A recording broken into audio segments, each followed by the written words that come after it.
Hello and welcome to the second quarter podcast of the New Jersey Bank Marketing Committee of the New Jersey Bankers Association. I'm your host, Steve Lubetkin from ProfessionalPodcasts.com.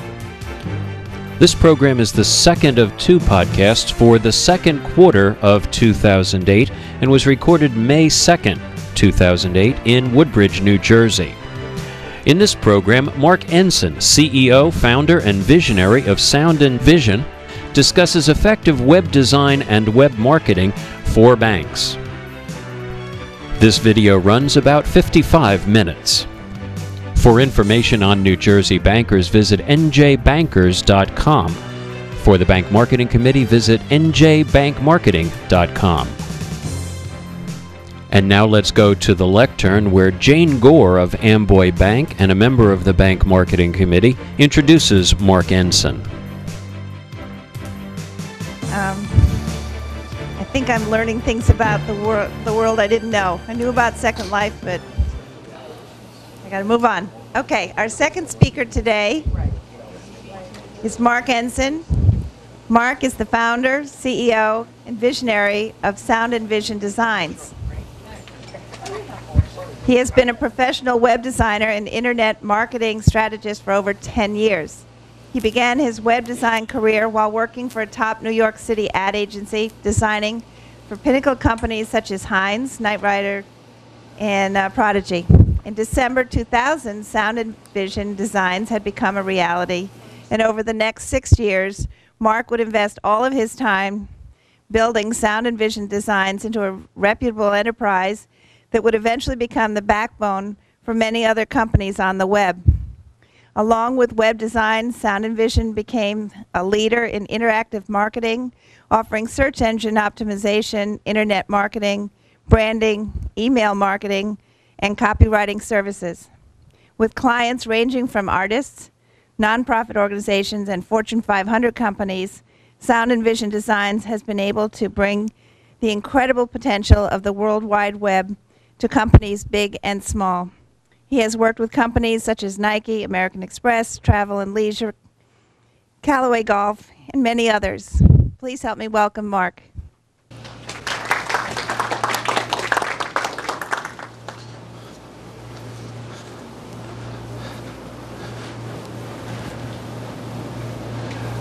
Good morning. Thank you all very much for coming. What I want to talk about today is building a successful web presence.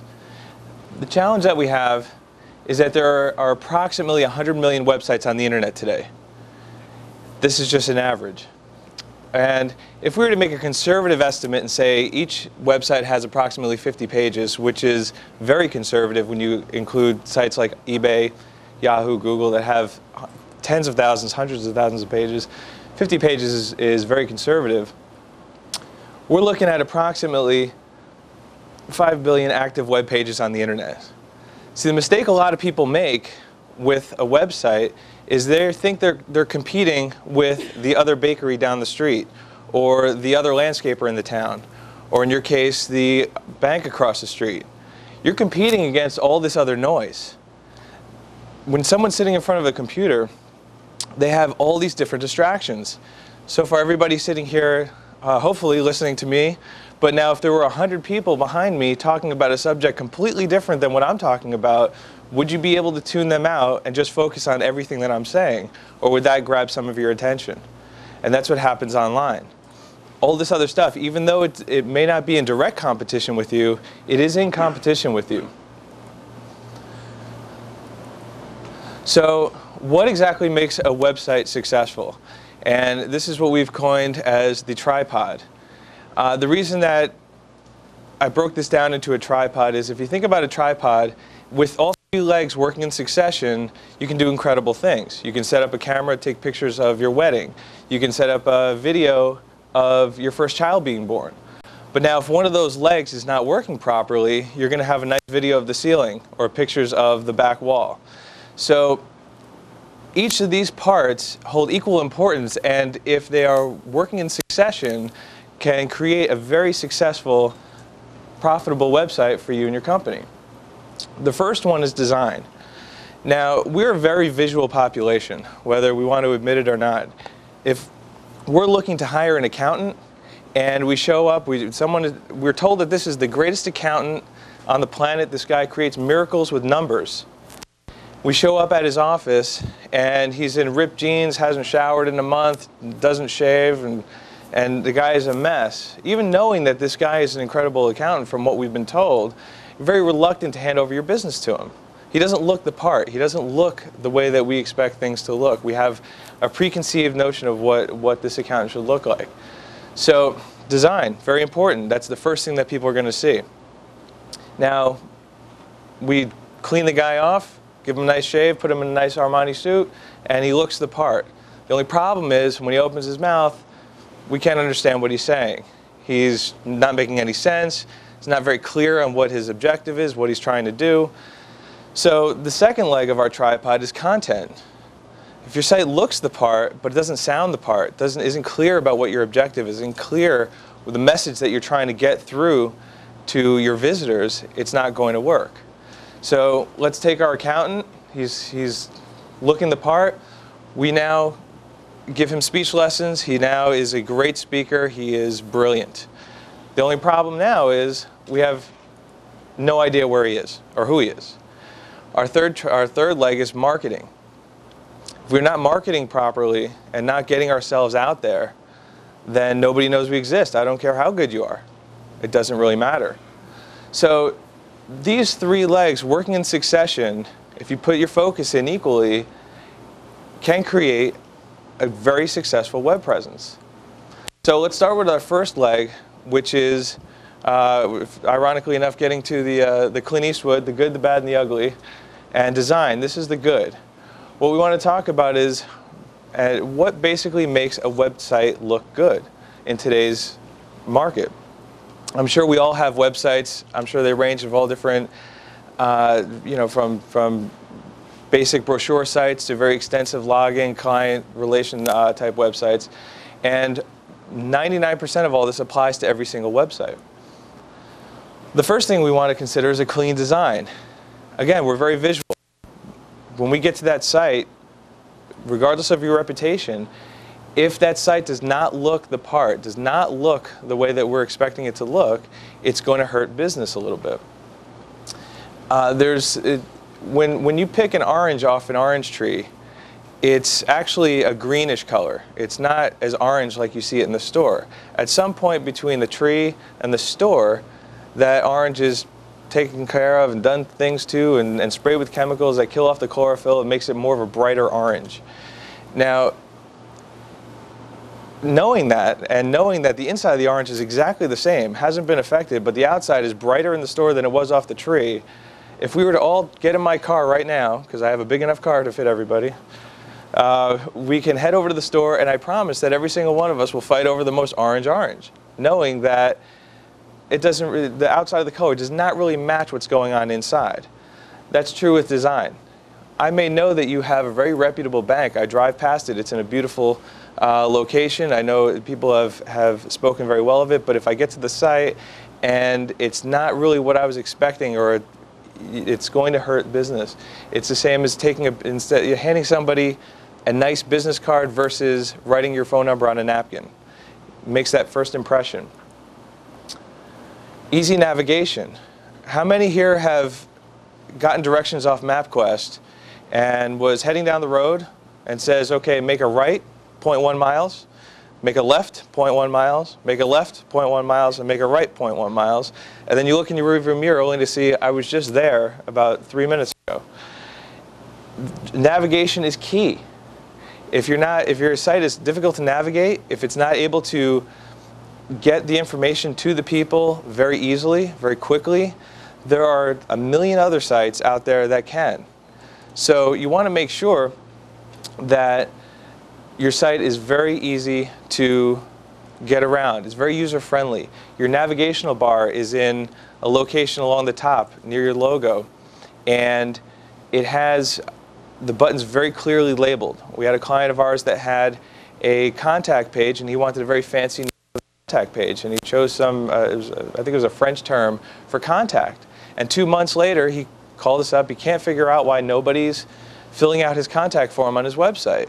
Nobody knows where it is. We changed the name of that button to contact. That one small change made a dramatic difference in the contact, in the rate of people contacting him through his website. So be very clear about what it is that you're trying to get through. Using pictures and diagrams. Now, if there is a way that you can visually explain what you're trying to, your point that you're trying to get across, great way. This is a great place to do it. The thing, when somebody gets to the site, you got to remember, people when they're in front of the computer have the attention span of a peanut, and so they're looking at the computer screen. They want to know if there's a lot of content. I want to make sure that everything that I need to know is in this paragraph before I read it, because I don't want to waste my time, because I know it's out there somewhere. So it's important. So by putting diagrams, by putting pictures, it allows the page to be more scannable. So people can quickly glance through, see a chart, and say, oh, okay, yeah, this is definitely where I want to be, and then start reading. It gives people a visual of what you're trying to explain. So when they're reading their paragraph and it's not quite connecting, but there's a picture there or there's something representing that paragraph, that makes more of a connection. And it's also very universal, because you do have people that really connect with words and people that connect with pictures, and this helps both. Looks can be very deceiving, and this is in a good way. To erect a new bank on the corner of the street, a nice new office building, can cost you millions. To create a website can cost you thousands, tens of thousands. It's a very minor investment in the grand scheme of things that can make your company look enormous. And it is literally one of those things where you can create what is a nice, big, very professional, very good-looking company very easily and very cost-effective and very efficiently. When I first started my company 7 years ago, I was approached by, about 6 months into the company, I was approached by a Fortune 500 company that was looking for a new company to outsource to. And I was told initially that the problem is the vendor that we've been using has been problematic, and it's a single guy that's been helping us, and we're afraid of doing that again, so we're looking for a big company that can help. The problem is I was working in my pajamas out of a second bedroom in Brooklyn at 2 in the afternoon by myself. I was a single guy company. This is all I did, and it was just me. And so overnight, before my interview with them, what I did was I created into the site, I hired 10 new people. I created on my About Us page, I had bios, pictures of my family, and each of them, they were all members of my crew now.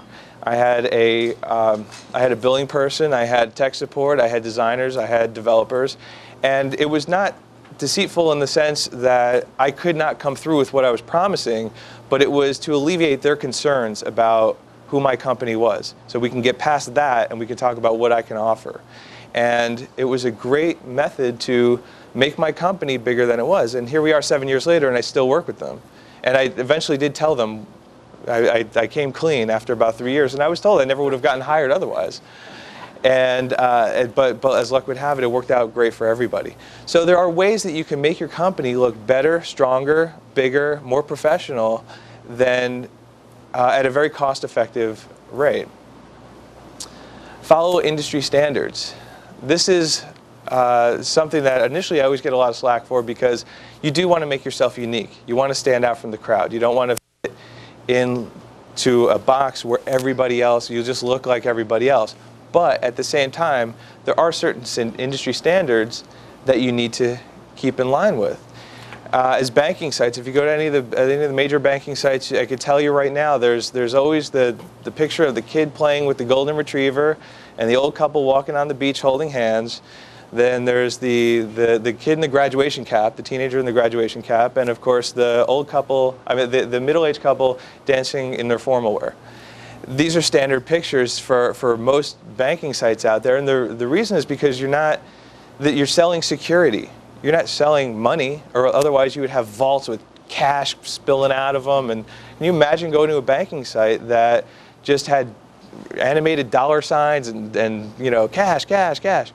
It doesn't work, because the audience you're trying to reach is not looking for a lottery machine. They're looking for comfort. They're looking for what feels good, security. So you want to look at what your competition is doing. Look at the best of the best. See how they're handling it. And keep in mind what those industry standards are, what works for the industry as a whole. Branding. Branding is key. Like anything else, what would Nike be without the swoosh? Branding is so important in this environment. If you have your logo on the top of your letterhead, you have your logo on your business card, you have your logo on stickers, on brochures, on giveaways, on pencils, on pens, on keychains, why wouldn't you have your logo on your website? Your logo should be very prominent in the top left-hand corner of your website, period. It just should show, because that's the first place your eye is always going to look when you're looking at a website.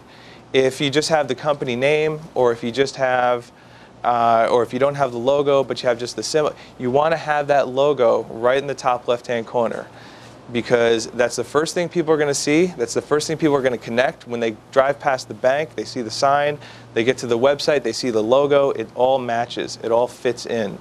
So that's really, really important, that logo is front and center. Now here comes the bad. First bad is page size. Now, you can have, there are several different feelings about how big your page should be. The standard was always, size-wise, was 800 by 600. Now, the standard is becoming a little bigger, more of like a 1024 page width. You don't want to make people slide left and right. You don't want to make people scroll left and right. Otherwise, it's going to be very difficult to read your text, and it's going to be very difficult to get your message across. It's going to get frustrating. They're going to leave, and they're going to find somebody else that can help them with what they're looking for. Navigation issues, such as broken links, difficult to find pages, having internal pages that are only accessible from within other pages of the site that don't necessarily come from the home page. From the home page, you should be able to get to most of the pages, most of the important pages of the site at any given click. And this should be all contained within the nav bar. Another navigation issue that a lot of people come across with are too many buttons. If you have 15, 20 buttons on your nav bar, there's a problem, because it may be that you want to share all this information, but there's got to be a better way to do it. There's got to be a way to condense, to use sub-pages, to make it easier for people, because 15 pages is going to be a daunting experience for a new visitor. They're going to look at this and go, what am I looking for? Am I looking for this? You know what? Let me just see what I can find somewhere else. To Flash or not to Flash? Flash, for those that don't know, is an animated program that allows some animation, livens up the site a little bit. Flash is a good tool to use if used correctly. The problem with that is most people don't use it correctly. It's to have an all-Flash site, or a Flash intro, or a way to share content in Flash is not a good idea, because for one, search engines do not like Flash. They can't read any content that you have within a Flash header or a Flash page. So if you have a lot of Flash on your site that you're sharing all this really important content with, it's going to be difficult for a search engine to pick this up. Another problem with it is it just kind of gets annoying sometimes. If it takes too long to load, or if there's stuff flashing around the site, you're trying to find a message and it's difficult to find because there's all these things beeping around, it's going to cause a problem. Pop-up windows. I don't really see pop-up windows being used all that much anymore. The problem with pop-up windows is people use them because they think I have such an important message that I need to pop it out into a separate window and force you to look at it. The problem is most of us now have a pop-up blocker, either whether it's with their browser or with Google, whatever it is, they have a pop-up blocker. So this really important message that you're really trying to showcase is nobody's seeing it.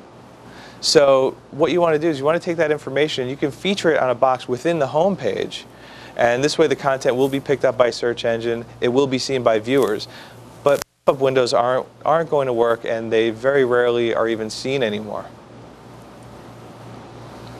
Intros. Anything that you have that's either an intro, a splash page, something that opens up the site where there's really no content, just maybe a picture, and then you click the picture to actually get into the site, has become a waste nowadays. People want to get right in, find their information. They don't want to jump through hoops. You don't want to create, whenever there's that intro, well, I have a skip intro button there. Everybody's skipping it, so let's get rid of it. Nobody sits around and really very rarely watches the floating pictures around and go, ooh, this is great. You know, they want to get in, they want to find out what they're looking for and see if you're able to help them, if your business is a good match for what they're looking for. And frames. Frames are still occasionally being used, not so much anymore.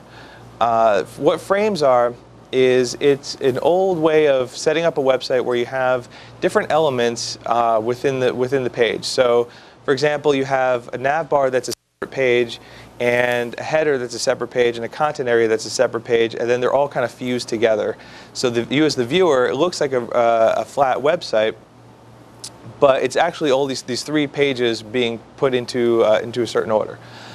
There's a couple issues with frames. The primary issue is that search engines don't like them. So the content that you have within your home page isn't really, from the viewer's perspective, is totally different than what Google, Yahoo, or MSN is going to see. They're going to see a blank page. They're going to basically see a page that tells you which pages to use as the content. So they're not going to see anything.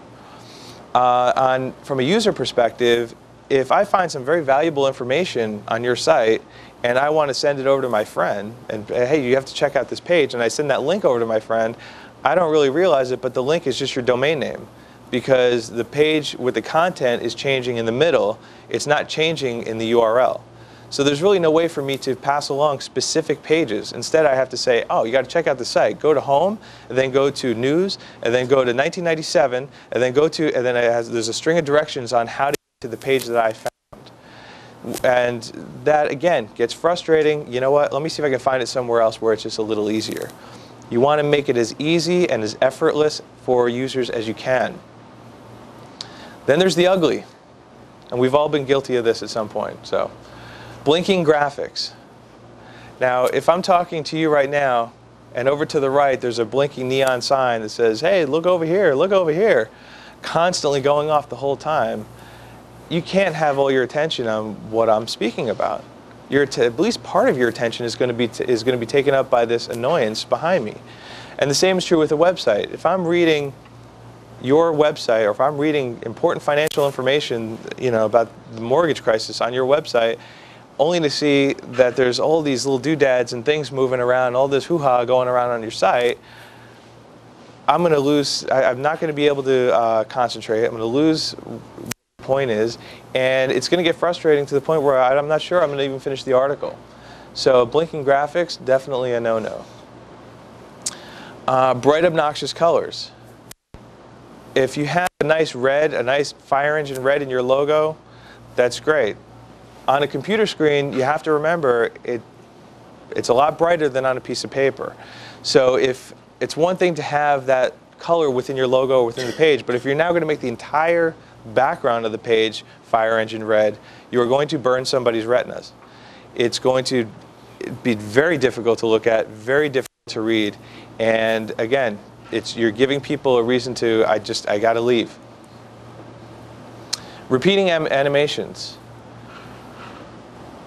A long time ago, when websites first started coming up, everybody had that mailbox icon where the mailbox door opened, the letter came out, the letter went in, mailbox closed, letter open, out, in, out, over and over and over again as an effort to draw your attention towards contacting you. Not anymore. You want to stay away from that stuff. Again, it's the same as the one before, the two before. It's drawing too much attention from what people really want to look at. If they want to contact you, they're going to contact you based on your content, based on your site, and based on what they like. Not because you have a nifty little, E spinning around in a 3D view that says email me. Light text on a light background. There's a reason that newspapers aren't a white background with yellow type. Very difficult to read. You want to make it very clear. Nice white background, nice light color background, nice dark text. Make it really easy for the content to jump off the page, which brings the next one with dark backgrounds. There really isn't much of a need for especially with the people in this room, to have a very dark or a black background. It tends to be more of like an artsy thing, maybe if you're a musician, maybe if you're an artist, or something maybe a little more high tech, it works really well for.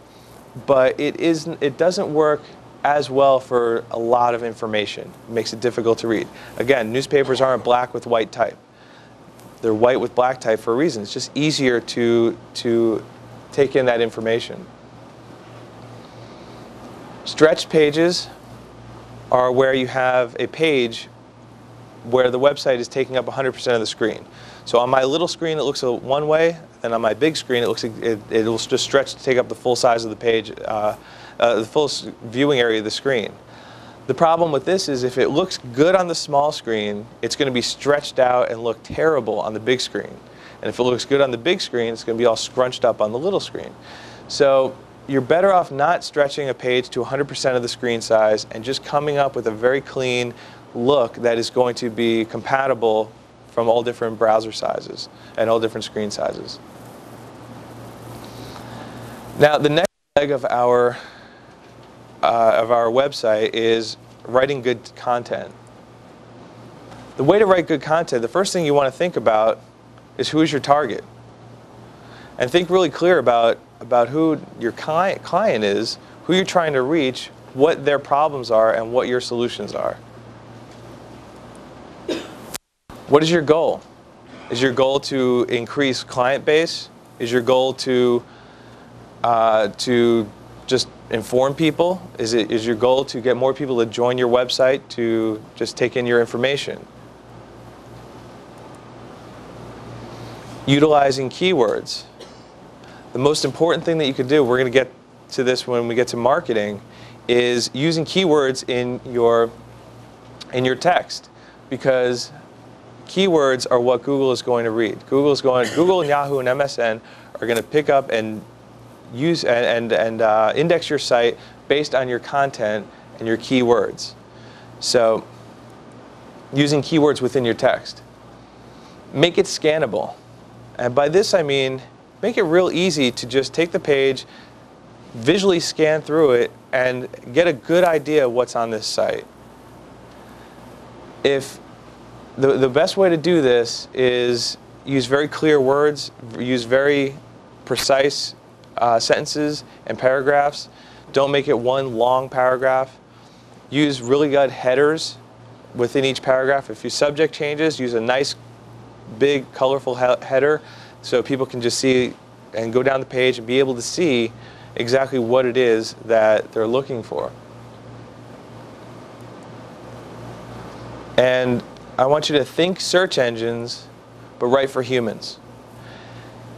A search engine is going to index your site based on your content, based on what it sees. So what happens is a lot of times when that's someone's priority, they'll write the content for their site based on a search engine. So they'll just cram it with keywords and try to use every keyword or key phrase that they possibly can in order to showcase their site and get their site listed at the top of Google, Yahoo, or MSN. The problem is they get all this traffic, human beings come to the traffic and read the site, and the site just sounds like it was written by a moron. Doesn't make any sense. Doesn't tell me what I want to know. It's just a bunch of fancy keywords, and it's bringing in people that really have no clue what it is you're trying to do. So you really have to find a good happy medium where you're writing for search engines, where you're keeping in mind the keywords that you really want to be indexed under, but at the same time you're writing for a human being. You're selling to a human being. Some content do's. Try to use time-sensitive information. The reason you want to try to use time-sensitive information is because it makes your website active. If your website never changes, why should I go back to it tomorrow? You know, as opposed to if your website has great information on it and every day it's got more information about either rates or the banking industry as a whole, now there's a reason for me to come there and take a look and maybe learn something. But without that time-sensitive information, it's just the same website every single time I get there. You want to try to educate people. Make your content interesting. This again plays with time-sensitive information where there's a reason for me to keep coming back. Why would I keep coming back and coming to your website unless it was interesting? More so than that, you make it interesting enough and you have other sites within your industry starting to link to your pages. And that's going to dramatically increase your search engine rating. So it's really important to get really good, interesting content, time-sensitive information, really fill up your pages with positive, good stuff, and educate people. Even if your website is just a brochure site in order to tell people who you are and what you do, try to come up with a press page, news page, something that can keep people active, because otherwise your website is no more than a threefold brochure, and a lot of times those threefold brochures, if they're read once, they're not going to be read twice. So there's really no reason for me to keep coming back. Use bullet points whenever you can. If you have any kind of list, don't put commas and just list it out. Try to use bullet points. It makes the page very scannable. It makes the page very easy to just look and go, oh, okay, great, that's exactly the information I wanted. And they can pull that information, they can kind of move from there, continue back to the rest of the article. Makes it very easy to read. Make good use of white space. Again, enormous paragraphs are going to cause problems. It's going to be very difficult to read. Take a paragraph and break it up into several paragraphs. Make sure there's enough line space between paragraphs. Make sure there's enough space between pictures and the text. Let it breathe a little bit. You have plenty of room, and people can scroll down. It's not a problem with scrolling. It's better to give people the ability to really take in what you're saying. And put the most important content on top. This is not just because people will usually only read the first couple of sentences, and if it doesn't click with them, they move on. But it's because with the most important content on top, a search engine is only going to read so much of your page. If you have 5 pages worth of text in within this one page, Google, when they scan your document, is only going to go down to about halfway, maybe. So anything that's below that may not be indexed properly. So by putting your most important content, your most keyword-intensive content on top, it's definitely going to help and increase your ratings. And there we go. Use keywords within your content, as we talked about earlier. Some of the don'ts. Try not to use images to replace text. If you have, let's say, an interesting quote from one of your clients, and you want to use it in a fancy, italicized font with quotes, and you make an image out of it and then just place the image on the page, none of the words in that text are going to be indexed by a search engine. It won't be able to read it. So if that text says, "This is the greatest bank in Bergen County, New Jersey. I love this. I love this bank." Well, bank in Bergen County, New Jersey is a great keyword phrase that could have been used, but because it's actually within an image, it's going to be ignored. So you want to make sure that you are able to use as many of those keywords as possible. This is my attempt at being clever. Don't spell words wrong and misuse punctuation. This is a given, but it happens all the time. And in some cases, some people actually spell words wrong on purpose, thinking in terms of, well, this is a very difficult word to spell, so I'm going to spell it wrong in my document, thinking that most people are going to spell it wrong in Google, and then I'm going to get a good listing because of that. The only problem with that is you don't look very smart. When someone gets to the site, and the people that do come to your site that know how to spell it, see you spelling words wrong, even if it's on purpose, It doesn't make you look very professional. So we definitely want to try to keep the spelling errors and the punctuation to a minimum. You run a spell check on your entire website and see what comes up. See if there's anything that you missed. Don't use too much content on one page. Unfortunately, I couldn't get the internet to work here. It wasn't connecting to the site. Write down this website address. It's havenworks.com. HAVENWORKS.com. And I just recently added the don't use too much content on one page strictly because of this site. So I beg you all to go see it. It's the epitome of putting way too much on a page. Usually, if you're following along and you're doing what you should be doing, you're getting your point across, you would think that there's no way that you can put too much on a page because it just makes sense. Go to this site and it's unbelievable how much content they have tried to cram into one page. And it's impossible to read all this stuff, and no one's going to read all this stuff. And if you look at it, you're going to immediately go, you know what, even if I just wanted to read one paragraph, I'm not searching through all this to find that paragraph. I'm done, and you move on.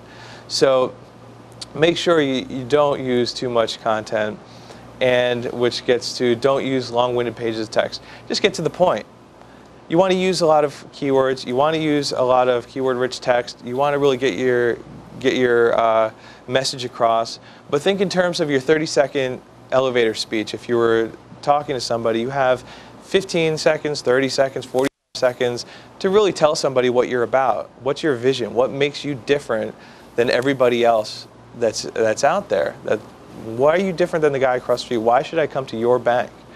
Well, this is your chance to do it. People aren't going to read your life story for the next 25 minutes when they're looking for a bank. They want to know why. Why do I want to hire you? What makes you unique? And this brings us to the last leg of our tripod, which is search engines. Now, there's approximately 500 or so pages of stuff that can be written on search engines in the smallest print available right now, just to clarify that gray area of how exactly do you get a top 10 listing on a Google, Yahoo, or MSN site without actually having to pay per click or anything along those lines. What I want to do is just talk specifically about keywords, only because they're one of the most important. But this by no means is all there is to it. Search engine traffic as of September 2007, 60% of all traffic came from Google. 23% came from Yahoo, 12% from MSN, 3% from Ask, and 2% from about 100,000 other search engines. So really, where should you concentrate your time? Google, Yahoo, and MSN. I wouldn't bother with the other 5%. The amount of time and effort that you would have to put into that 5% to get anything is so much better spent on the top 3. There are companies out there that will register your site with all the major search engines, and what they'll do is they'll charge you a couple $1,000s, a couple $100 to register with over 100,000 search engines. That does you no good. Most of those search engines are spam, are basically just taking names and email addresses for spam uses anyway, so you'll notice that you'll find yourself on a lot more spam lists once you actually fill out that information and register with those sites. Your time is much better spent going through Google, Yahoo, and MSN. Get yourself listed in the top 10 in those 3. You won't need the other 5%. The best way and the first thing that you want to think about are what your keywords are going to be, because this is what people are going to use in order to find you. First tip, use 2 to 5 word phrases. The reason for that is because one-word phrases have just become too vague. People searching are much smarter than that. If someone's looking for a bank, they're not going to search bank and hit Google and then expect to find a bank in their town. It's just not going to happen. Use words that you would expect users to search in order to find your site. It seems obvious. So if you know someone is looking, if you're looking for families that are looking to open 529s for their kids because they're young families just having kids, then work that into a search engine where your keyword is something along the lines of New Jersey 529 plans, Bergen County 529s. Don't necessarily use words that you use to call your product or service. Focusing on a keyword for Washington Mutual, like one of their advertising campaigns of woohoo or wamu or whatever it is today, is not going to really help you much, only because if somebody knows that slogan or that strange word that they've coined that product, they know who you are anyway. We're after quality leads that have never heard of us or can't find us. So you really want to focus your effort on people that are looking for what it is that you have to offer, not what you specifically have in your arsenal of products. Start by creating about 20 to 30 keyword phrases and pick 5 as your primary keywords. You want a good 20 or 30 keyword phrases, and then 5 of them are going to be your most important. And those are the ones you're going to want to focus on. And those are the ones you're really going to want to make sure show up on the most important pages of your site. Now, the types of keywords. We have a very generic keyword, travel. That's not going to bring us traffic. If I use that as my keyword, the odds of me getting any quality hits from travel are very slim, because I'm going to be somewhere around 100 billion on the list of results from a search engine. We get a little less generic, and wedding vacation. Okay, it's a little more specific. We're now starting to attract people that are looking for something more specific, a wedding vacation. So this is obviously some type of honeymoon, and so now it's getting a little better. Still a little too vague, because it doesn't really, there's a million places that you could want to go. So now we're getting a little more specific, Maui honeymoon. Now we're starting to get some quality leads. So more qualified people are coming to your site. If someone searches wedding vacation and gets to my site, when I'm really promoting a Maui honeymoon, they're not going to find what they're looking for, because maybe they want to go to Arizona. So you want to be a little more specific. Now, a great keyword is a Maui Beach wedding packages. Now it's real clear, crystal clear, what this person is looking for. And if I have a promotion on the front page of my website with a picture that's showcasing a Maui Beach wedding package that I am offering, and somebody puts in those keywords, which is very likely, I'm going to at least have somebody show up at my site that's very qualified, that is looking for exactly what it is that I'm offering. So the big difference here is when you have a word like travel, where someone's not going to find my site, and it's not reasonable that they're going to find my site because it's so generic, and if they were to get to my site, they're not necessarily going to find what they're looking for, versus Maui Beach wedding packages, which is much more specific, and that's definitely going to help them out a lot better. So creating keywords. Figure out what your customers are searching. A great way to do this is to look through your web statistics. If you have a website, it's hosted somewhere, and if it's hosted somewhere, chances are it has a statistics package. And so what you can do is you can log in, and within those web statistics, it will show you who's been to your site, how often they've been to your site, but it'll also show you what keywords were used to find your site. So if you came from Google, here are the keywords that were used to get there. Think about what problems your product or service solves. Because chances are, if somebody's searching and looking for what you're offering, they're going to be searching a problem that they're having. They're not going to be searching so much the solution, but the problem. If I'm looking to retire, I'm going to search retirement accounts. That's a solution to my problem.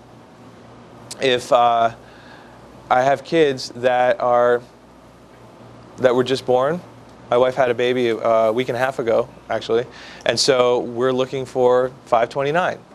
So we're looking for a 529 package, and so I'm going to search 529s. I'm not going to, search for something I'm going to search for the actual problem.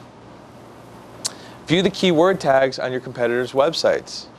This is a fun one. Figure out what your competitors are doing. This is a little bit of a window into what your competitors have going on and what their marketing plans are, what they're using or what they're hoping to be using as their keywords.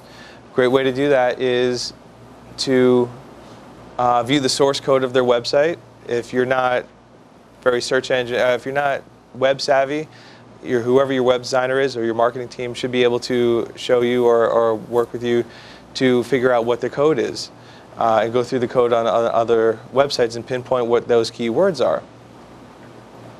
View the page copy on your competitors' websites. See what keywords they're using.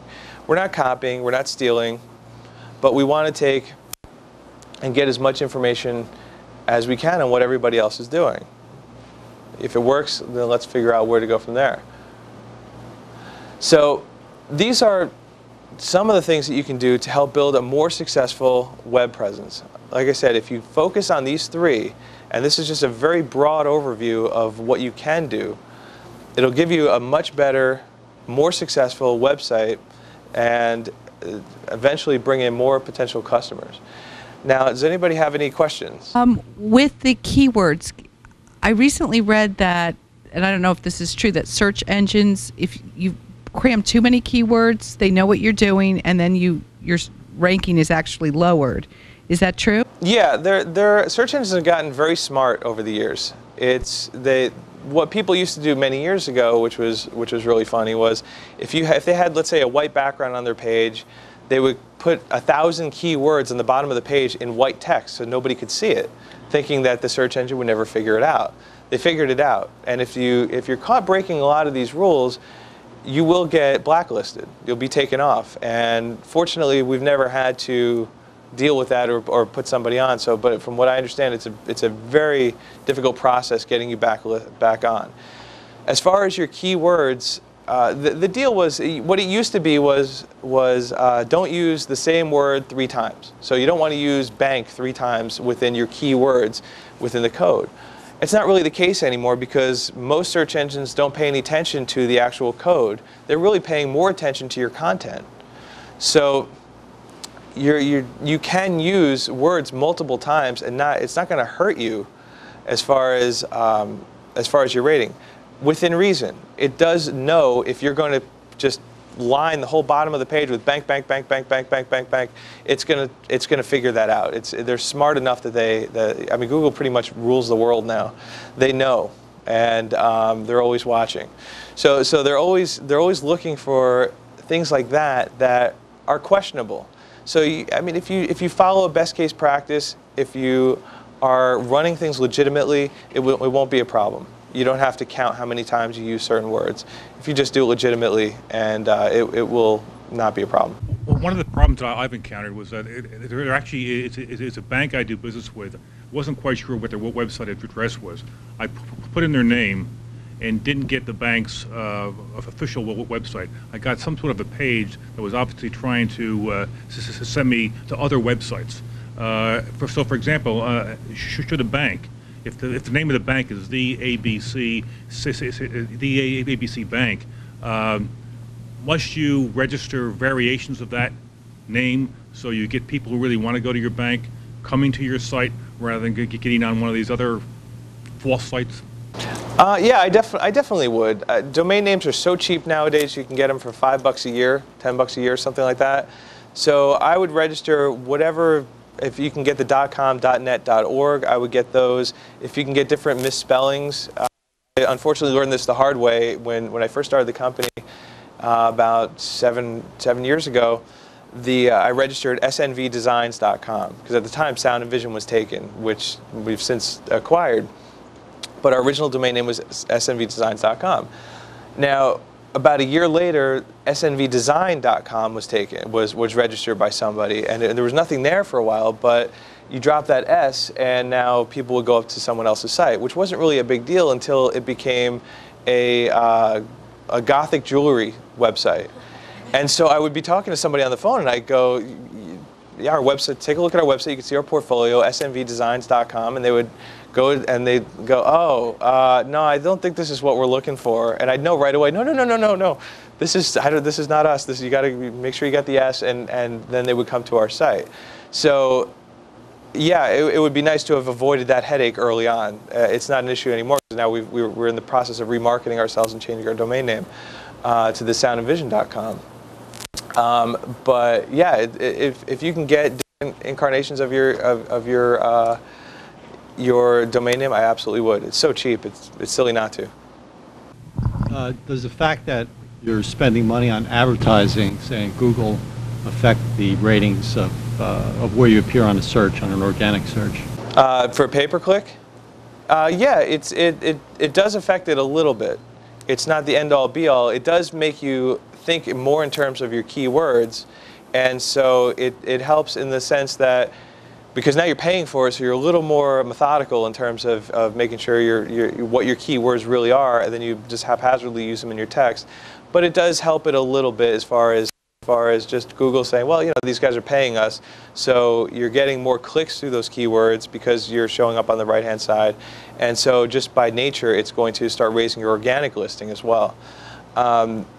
But, you know, ideally what you want, you definitely want to try to, you know, whatever keywords you're paying for, try to use those within your text as well. Because then the two of those together will help out dramatically. How often do you find that you need to be updating your content in order to stay competitive and stay in the top rankings? It depends on the site. When you're registering a site with Google or Yahoo, what you want to do is you want to be realistic in terms of how often you're going to change your content. So what you may want to do is if you're changing your site hourly, like a CNN.com, you're going to notify Google that it changes hourly. If you've ever heard a news story on the internet, I've heard a news story on the radio and quickly Googled it. This happened 5 minutes ago, and all of a sudden a CNN news story pulls up. It's just almost instantaneous. Bless you. And so you want to make sure that in that case that you're letting them know. Now, if you're just changing your content occasionally, you want to be aware of that also. How often to change it? If you have to have something to say. If you're just going to change your content and really not say anything, it's just going to be a little different. I'm going to move this paragraph over here. It's not going to really change that much because again, there's no reason for me to come back. So you want to create a reason for people to come back and visit your site over and over again. But at the same time, if your content doesn't change for 4 years, you're going to be completely wiped off Google altogether. It just every time it comes to your site, if it sees the same stuff, nothing has changed. The site, it will eventually assume the site isn't terribly active. How do you let Google know? It will. What it does is once your site's been indexed, it just shows up every 6 weeks, 8 weeks, something like that, depending on how often it thinks it needs to. So the Google bots that pretty much run all the algorithms and how Google is actually indexed will visit your site a couple times. It'll notice, well, the site's basically the same, and then it'll come back every 4 months. And if it's still the same, it'll come back once every 8 months, and it'll just kind of figure things out a little bit. If it sees that every time it comes by your site, it's changed, and there's different news, there's different educational information, it's going to come back a lot more frequently. So that's what you would ideally like, but again, you have to add value. If you're just going to be pushing text that doesn't help anybody, it's not going to really do that much for you. So if you have something to say, a weekly newsletter that maybe you email out or you print out, post it on your site. It'll make a big difference. Thank you very much.